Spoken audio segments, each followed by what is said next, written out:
हा व्हिडिओ 2 दिवसापूर्वीचा आहे. तब्येत खराब असल्यामुळे एडिट करायला जमलत नाही.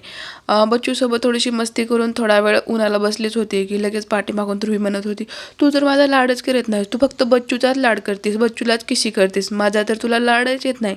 मग मी तिला म्हणले, "मला तर दोघांचा लाड येते. तू जेव्हा बच्चू एवढी होतीस तेव्हा मी तुझा एवढा लाड करायची, म्हणजे बच्चूपेक्षा जास्त लाड करायची."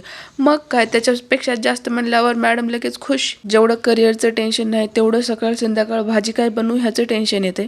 फिर मैंने सोचा, सगळं आपल्या बोटाजवळ असताना विचार करत काय बसायचे, आपण पण त्याचा थोडा फायदा घेऊया. जे पाहिजे होतं ते मी सगळं ब्लिंकिटवरून ऑर्डर केलं. मी नवऱ्यासोबत पोट कसं खराब झालं रात्री तर भात वरण बनवलं होतं, याच्यावर चर्चा करतच होते. तोपर्यंत ऑर्डर केलेलं सामान आलं पण. फक्त 5 आयटम घेतले होते आणि त्याचे 180 रुपये झाले होते. हे बघून असं वाटलं मला, हे काय आपल्या गरिबीला परवडण्यासारखं नाही. बाहेर जाऊन बाजारातून घेतलं असतं तर पिशवी भरून भाजीपाला आला असता, ते पण 8 दिवस गेला असता एवढ्या पैशामध्ये. परंतु ह्याच्यामध्ये एक प्लस पॉईंट होता, भाजीपाला एवढा फ्रेश होता ना. टमाटर तर एकही डाग नव्हता ना, म्हणजे जास्त पिकलेले नव्हते. आणि कोथिंबीर तर एकदम गावाकडे जशी भेटती तशी कोथिंबीर होती.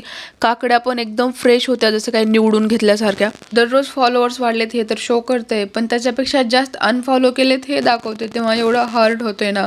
जर तुम्हाला अनफॉलोच करायचं असेल तर फॉलो करत जाऊ नका. आणि आता ध्रुवीच्या पप्पाला बघून तुम्हाला असं वाटेल यांनी काय झोपेत आहेत का, तर हो, त्यांनी झोपेतच जेवण करत होते. मग मी माझ्या दोस्तींना काढली मेहंदी. जर माझ्या अकाउंटला पहिल्यांदा बघत असाल तर फॉलो करा. भेटूया नेक्स्ट व्हिडिओत. Bye bye.